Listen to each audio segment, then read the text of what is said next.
Hello everyone! In today's video, I'm going to show you how to fix Messenger waiting for this message.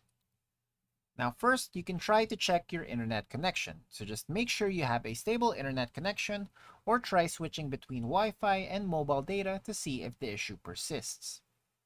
Now you also have to ensure that you are using the latest version of the Messenger app.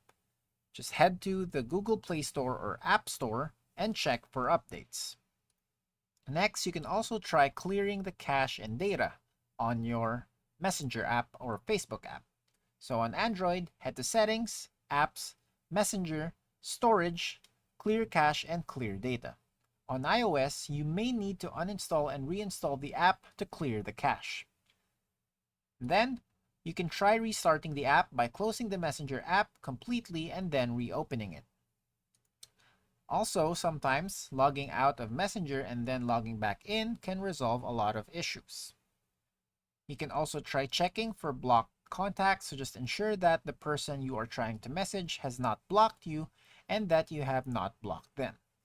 If none of these steps work, you can reach out to Facebook directly for further assistance.